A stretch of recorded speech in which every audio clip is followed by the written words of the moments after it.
Hello, welcome to Washington Talk. I'm Young-Kyo Kim. The days are counting down to the U.S. election day.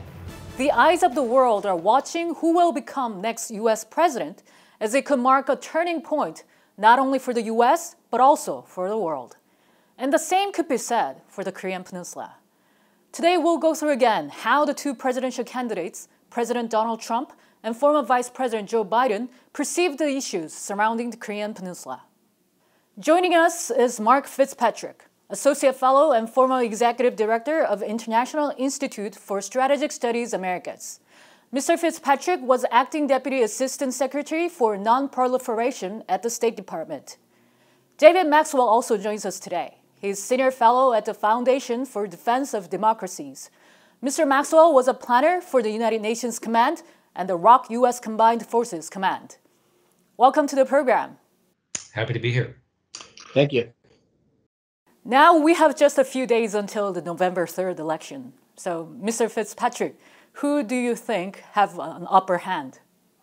Well, according to the polls, former Vice President Biden is leading, but it's within the margin of error. And we saw 4 years ago that Hillary Clinton was leading, but she lost. So it's not over until it's over.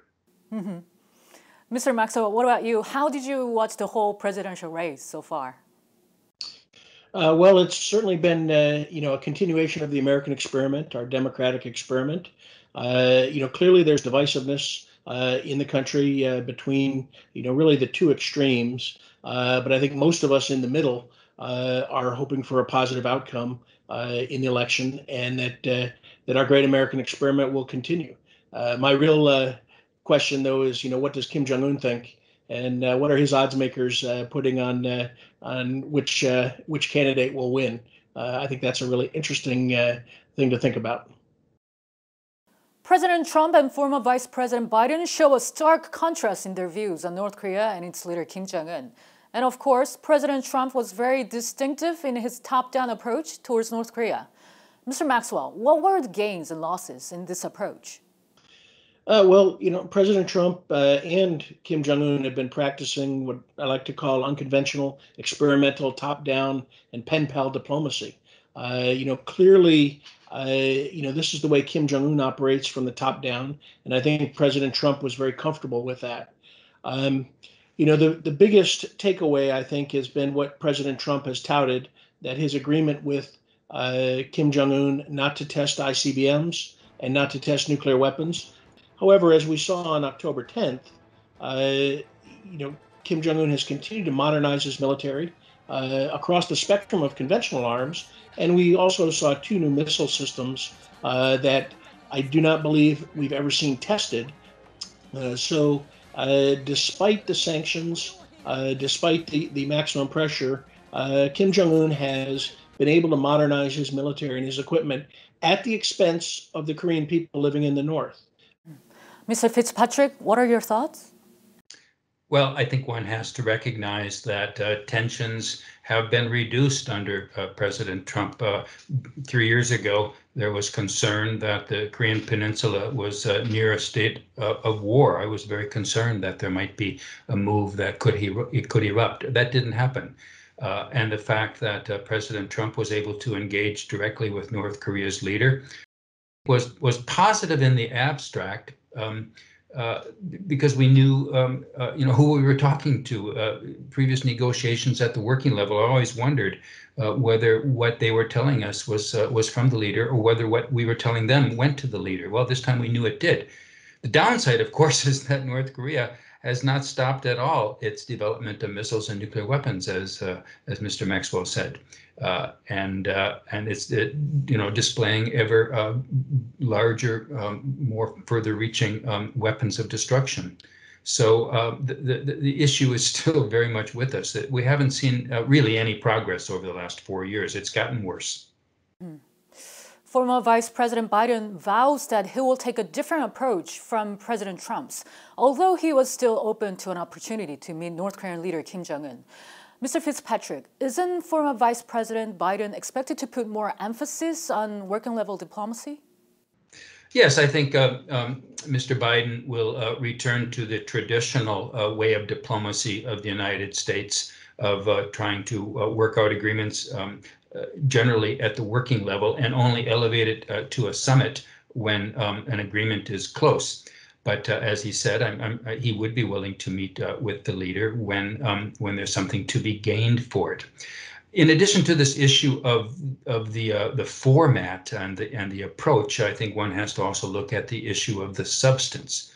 And I don't think there's a great deal of difference. I mean, denuclearization remains the goal, but I think Vice President Biden may be more inclined to look for lesser goals.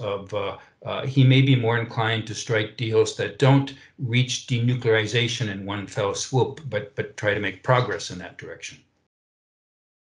Mr. Maxwell, what will be the pros and cons in this kind of approach?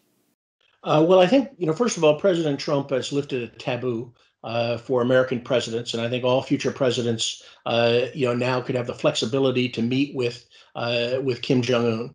And as Mr. Fitzpatrick said, if there are substantive working level agreements made or negotiations made, they can bring an agreement to the leaders and hold a summit to do that. However, the working level talks has been something that the Trump administration has pushed for the last 2 years. It is Kim Jong-un that has prevented those working level talks. He is the one who is afraid of negotiations. He is the one who's not empowering his negotiators to come to the table and to really work out the details. Frankly, two leaders cannot come together and make a deal without the hard work of the substantive working level negotiations to work out the real details. And so even though President Trump and Kim Jong-un meet and talk, they are not going to work out a deal. And so if Vice President Biden is elected, I expect that he will push for working level negotiations. And as Mr. Fitzpatrick said, probably more step by step. But we have to remember that Kim Jong-un is going to use those negotiations to get concessions, to get sanctions relief. And I think as we look at what happened on October 10th and the display of new weapon systems, I think he is really setting the stage for future negotiations to have ramped up the pressure with new systems and then maybe use those as bargaining chips to get concessions either from a second Trump administration or from a Biden administration. Mm-hmm. For the last 3 decades, no U.S. president could stop North Korea's ambitions for nuclear programs. Is there really a way to make the North Korean regime give up its nuclear weapons? Mr. Maxwell. Well, I think, we framed the question wrong. It's the presidents can't make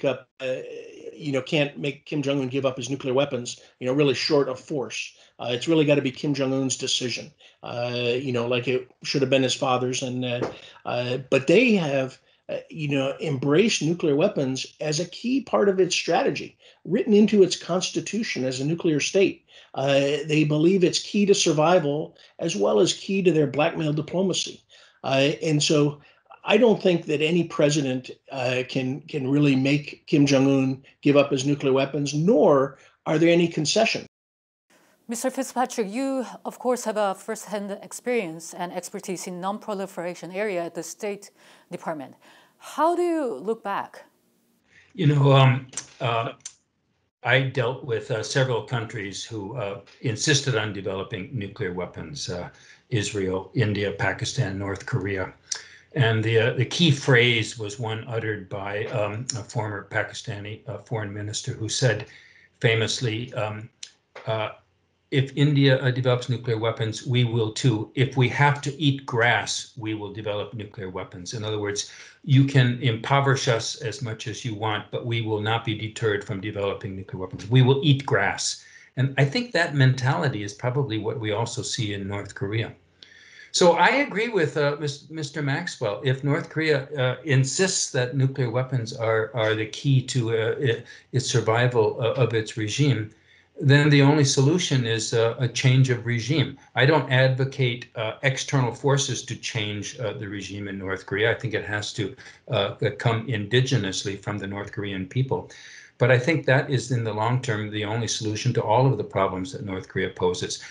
I had one caveat. I'm not entirely sure that I'm correct. And maybe, just maybe, the current North Korean leader or some other North Korean leader might recognize that nuclear weapons cannot save the regime from its own people, as Mr. Maxwell said, and that there may be, economic development is the way to save the regime. Maybe they might come to that realization, and if so, we should continue to make that offer clear to them. Then what is your advice for the next administration in this regard, Mr. Fitzpatrick? Well, I would say, you have to keep denuclearization as the goal. It's vital to America's alliance relationships with South Korea and with Japan, and it's vital to the long-term stability of the region. But while keeping denuclearization as the goal, don't forego lesser goals. And if you can get a closure of Yongbyon, then go for it. It's not the solution to ending all of North Korea's nuclear program, but it's a big part of it. Try to get it. See what kind of a medium a deal you can work out, or a lesser deal, a deal about transparency. There are several steps that one could possibly reach as North Korea insists that it won't give up its nuclear weapons, but it might be willing to bargain away some of it, and I think it may be worthwhile to do that. Mr. Maxwell, what would you advise? Well, first of all, I agree with much of what Mr. Fitzpatrick said. One thing I think, though, is key is that whatever happens on the future on the Korean Peninsula in the future, it's got to rest on a solid foundation of the ROK-US alliance, as well as the US-Japan alliance as well. So our alliances are really key to supporting diplomacy in the long run. And so it's really important that we strengthen and sustain our alliances. I agree with negotiation with North Korea, engaging them, but we must do it from the understanding that North Korea is conducting their own form of political warfare. I like to call it the long con. They've been masterful at getting something for nothing.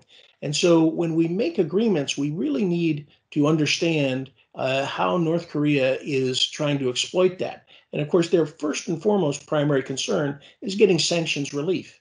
And so we have to be very careful about making an agreement that would include sanctions relief and in return for, some step, maybe Yongbyon.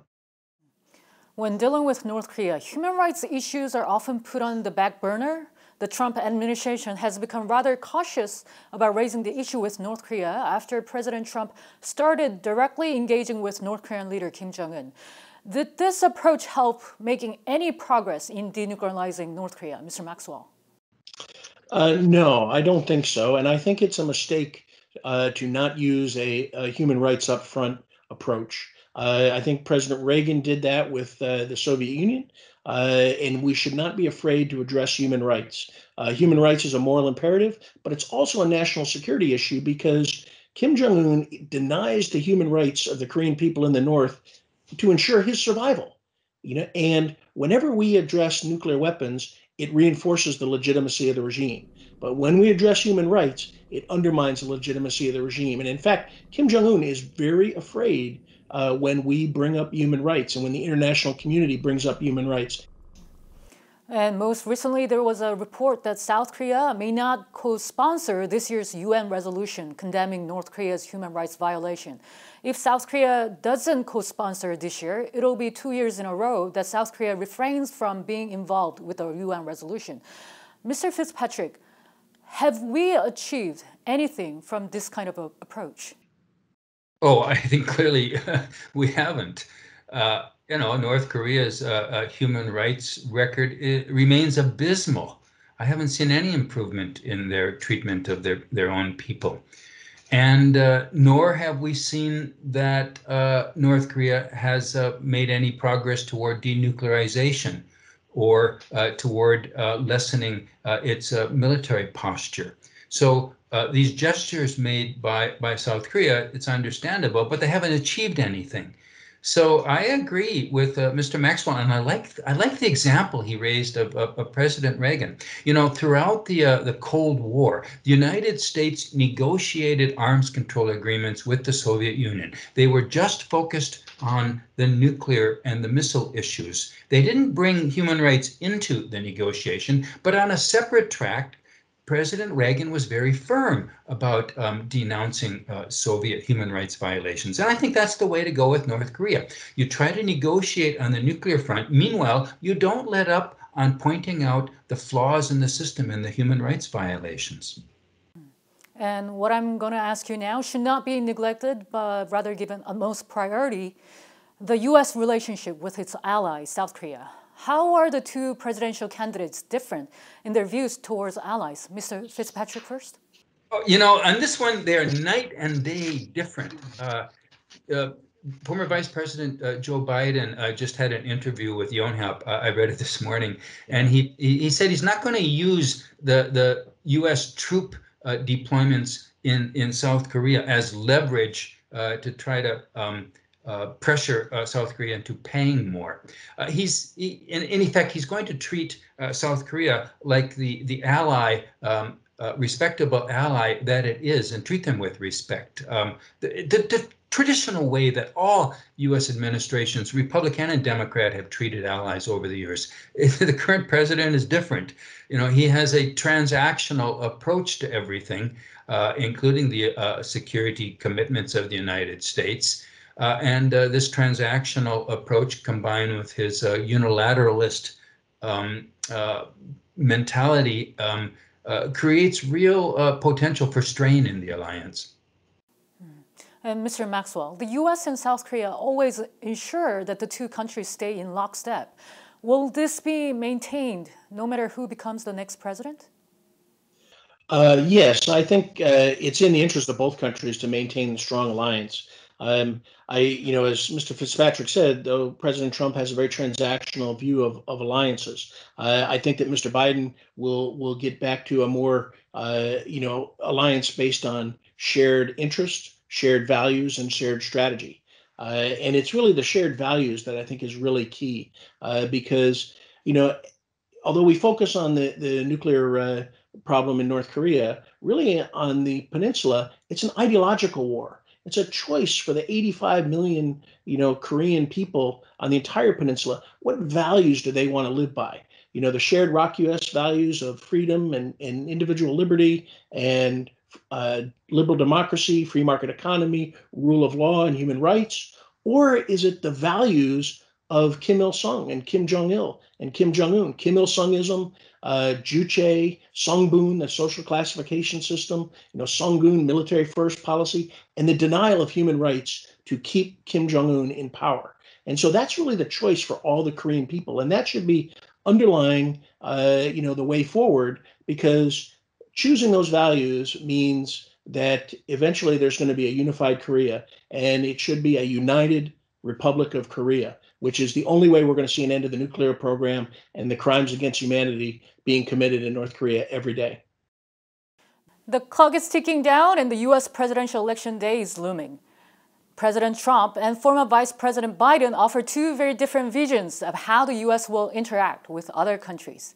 And who wins the November 3rd election will largely shape the future place of the United States in the world. Mr. Fitzpatrick and Mr. Maxwell, thank you so much for being with us today. Really happy to be here, and I think this was a great discussion. Dave and I come from different parts of the political spectrum, but we really agree on policy toward North Korea and what has to change. And Mr. Maxwell? Yes, I agree with Mark. I think that, we both focus on denuclearization and human rights, but really, I think we agree that there's got to be change on the Korean Peninsula. And ultimately, the only way that we're going to see an end to the nuclear program and the crimes against humanity that are being committed every day against the Korean people in the North is through unification and a united Republic of Korea. And that does it for this week's Washington Talk from Voice of America. Please join us again next week for more analysis.